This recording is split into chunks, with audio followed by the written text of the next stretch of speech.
जय जगन्नाथ सांग माने श्रावण मासर प्रथम सोमवार आपण मानक हार्दिक शुभेच्छा और शुभकामना। प्रभु भोलाशंकर समस्त को भले रखंतु एतिकी ही कामना। तो ये सोमवार रे मु आज नहीं आसी आपण मानक पई कि सागु काकरार रेसिपी। होप ए रेसिपी आपण मानक भल लागिवो। सागु काकरा पई कि प्रथम इंग्रेडिएंट्स होची सागु। तो सेति पई कि सागु को आमे भल भाबरे बतुरेई दबा। सागु टिके फुली उठिले बट 2 ରୁ 3 घंटा टिके ताको बतुरे के छाड़देवा। भल भाव में बतुरे हो गला से आम पानी छड़ी नवा। पानी छाड़ी गला परे सागु को आम गोटे मिक्सचर जार रे रखी नवा। तो ये जमा भी पानी ऐड करेनि ना पानिया हो। तो सागु जेहेतु भल भाव में बतुरी जाए तो आराम से ग्राइंड हो जाए, किसी असुविधा हेनी। मझे मझे ना टिके गोले देके एमती ग्राइंड करने। टिके खदड़ांश रहिले चलो, पूरा प्लेन करेनि। एबे चलते आम नेक्स्ट प्रोसेस को जीवा। से गोटे पैन रे मु गोटे ग्लास पानी को गरम कर नौची। पानी टिके गरम हो गला परे एबे सेथरे मु गोटा जीरा और जुआणी ऐड करुची। स्वाद अनुसार लुण ऐड करनोची। आपण क्वांटिटी अनुसार कम बेसी करें। एबे यहाँ को आउ टिके फ्लेवर बनैबा पाई कि मु एथरे रेड चिली फ्लेक्स ऐड करची आउ किछि लंका गुंड ऐड करची।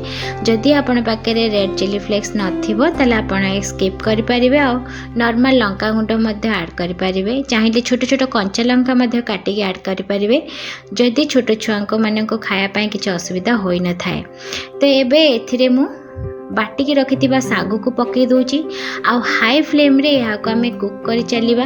जेहेतु सागु टिके नरम थाए तो सेति पई कि एमती नॉन स्टिक पैन नै गले भल। नॉर्मल पैन नेले कना लागी जिबार चांस थाए।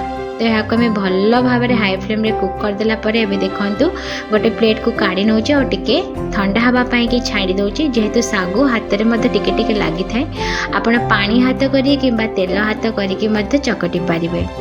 एबे चलतु आमे सागु रे स्टफ बनैबा पाई कि गोटे पूरा रेडी करवा। तो सेथि पई कि पैन रे मु गोटे चम्मच रिफाइन ऑयल ले जाउची। एबे सेथरे गोटा जीरा, कंचा लंका ता सहित अदा को गोरिकी रखी ताकू पकई दूची।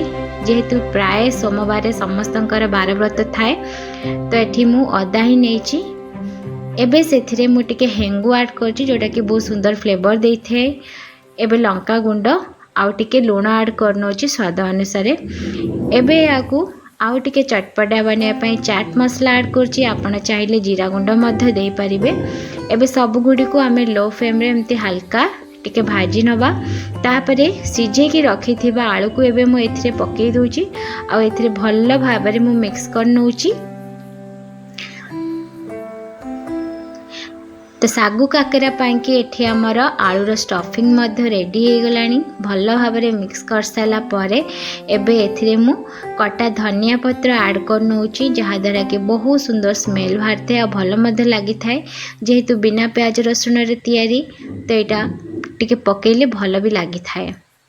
तो सब गुडी को आमे भल भाव में मिक्स करनबा आ ताको गोटे प्लेट को काढ़ी नबा। एबे चलतु सागु एटी हल्का हमर ठंडा हो गलानी आ टिके टाइट मध्य हो आसलानी।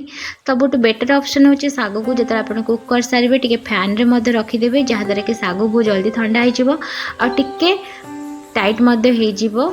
तो बनैला बेले बेसी असुविधा हेनी। तो मुझे पानी हाथ करके जस्ट देखो बेसी पतला करें, जस्ट हल्का टिके एमती रखिके ता भीतर आलूर स्टफिंग देदेबा और ताको एका थरके एमती करदेबा। एटा तो पूरा तो प्लेन हेनी जेहेतु सागु, तो यही भाव में ही हम। तो देखो ये मो पिठा गुड़ी को गढ़ी नहीं। एबे चलतु कढ़ई रे आमे तेल गरम करनबा।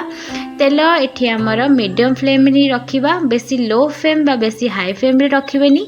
लो फ्लेम रे रखिले जेहेतु सागु तेल टिके टाणीबार चांस थाए, मीडियम फ्लेम रे ही छाणीबे आउ पूरा गोटे साइड रेड हवा जाएंगे जाई नेक्स्ट साइड ही उल्टेबे, नहले एटा भांगी जीवो। ए देखि पारथिबे एटे कढ़ई रे मध्य टिके टिके लागी मध्य जाउची, बट चिंता करियारे किछि नाही काना एटा पूरा एमती लागी लागी ही छणा ही थाए। जेतेबेले आपण प्लेट को काढी नेबे टिके ठंडा हो गला परे ताको आपण अलगा अलगा कर देबे, किछि भी भांगीबनी आ भल मध्य रहइबो। तो एठी मु पूरा टाइट क्रिस्पी हवा जाएंगे मु एठी छाणी दउची। एठी देखि पारथिबे आपण एबे एथरे मीडियम टू हाई फ्लेम रे छाणीबे। तापर यह आम गोटे प्लेट को सर्व कर नवा। और ये सागु काकरा को ना एमती गरम गरम खाए बहुत ही क्रिस्पी होते बहुत ही टेस्टी लगी था। तो घरे निश्चय ट्राए करंतु केमती लगला कमेंट बॉक्स रे कमेंट करके जणेबे। जदि वीडियोटी भल लगी थाए लाइक कर देबे, सब्सक्राइब चैनल टी को मोर निहाती करनेबे। रहूची बाय बाय।